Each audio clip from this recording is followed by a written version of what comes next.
సౌనకాది మహర్షులను ఉద్దేశించి సూతుడు ఇట్లు చెప్తున్నాడు.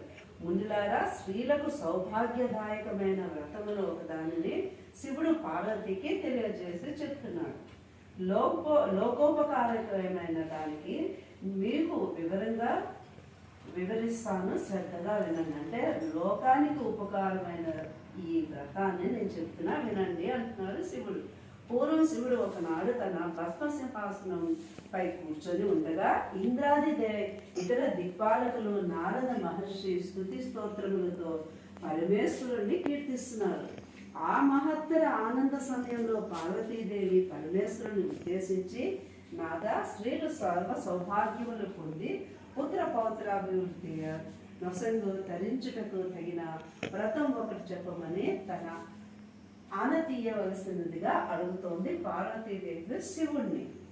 అందుక త్రినేత్రుడు మిక్కిలి ఆనందించిన వాడే, దేవి, నీవు కోరిన విధంగా స్త్రీలను ఉద్దేశించి వ్రతం ఒకటి అది ఉంది. అది వరలక్ష్మి వ్రతం అంటారు. దానిని విధి విధానాలు వివరిస్తాను, విను. శ్రావణ మాసంలో పౌర్ణమి రోజు ముందు వచ్చు శుక్రవారం నాడు ఈ వ్రతాన్ని చేయవలనని పరమేశ్వరుడు పార్వతీదేవికి చెప్పాడు. పార్వతీదేవి ఈ వరలక్ష్మి వ్రతమునకు ఆదిదేవత ఎవరని చెప్పి ప్రశ్నించారు. ఈ వ్రతమును చేయవలసిన విధానాన్ని తెలియజెప్పమని పార్వతి మళ్ళీ ప్రశ్న వేశారు.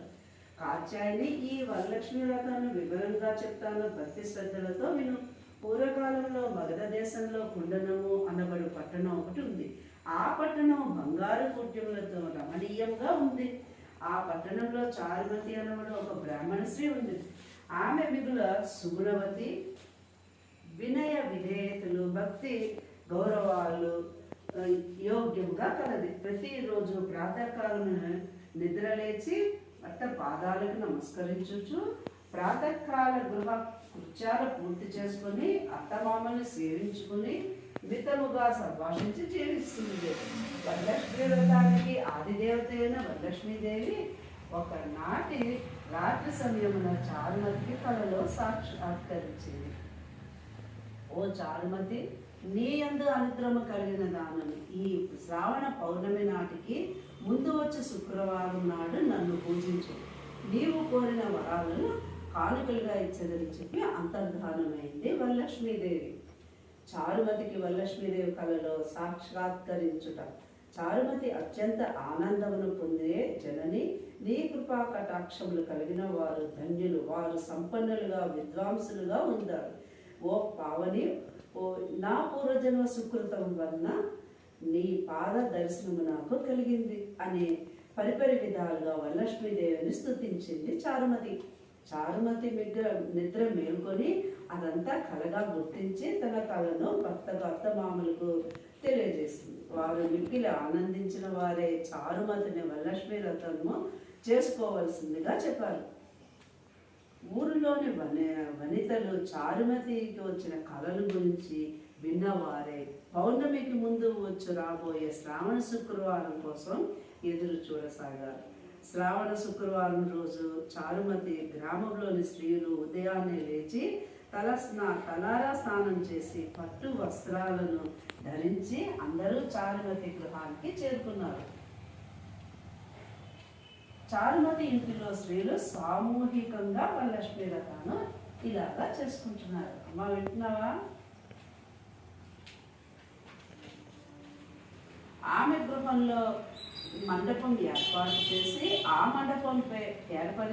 మండపంపై బియ్యం పోసి పల్లవాలు, రావి, జువ్వి, మర్రి, మామిడి, ఉత్తరేణి మొదలగు పల్లవములచే కలశం ఏర్పాటు చేసి వరలక్ష్మీదేవిని సంకల్ప విధులతో సర్వమంగళ మాంగళ్యే శివే సర్వార్థ సాధికే శరణ్యే త్ర్యంబకే దేవి నారాయణి నమోస్తుతే అని ఆహ్వానించి ప్రతిష్ఠించుకున్నారు.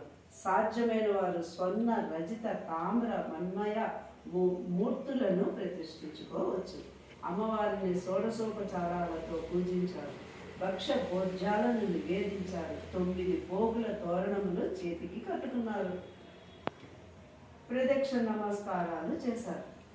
మొదటి ప్రదక్షిణ చేయగానే కాళ్ళకు అందియలు గల్లు గల్లుమని మ్రోగారు. రెండవ ప్రదక్షిణ చేయగానే చూడగానే హస్తములకు నవరత్న ఖచ్చిత కంకణాలు దగదగా దగదగగా మానమయ్యాయి. మూడవ ప్రదక్షిణం చేయగా అందరూ సర్వాభరణ భూషితులయ్యారు. చారుమతి యొక్క వరలక్ష్మి వ్రతం ఫలితంగా ఇతర స్త్రీల యొక్క ఇళ్ళు కనక వస్తు వాహనములతో నిండిపోయింది.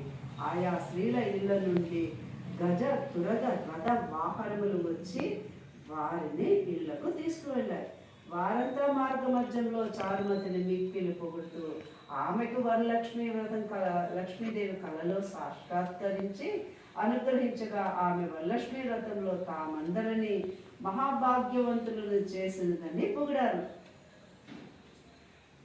వారంతా ప్రతి సంవత్సరము వరలక్ష్మి వ్రతం చేసి సకల సౌభాగ్యాలతో సిరి సంపదలతో కలిగి సుఖ జీవనము గడిపి అనంతరం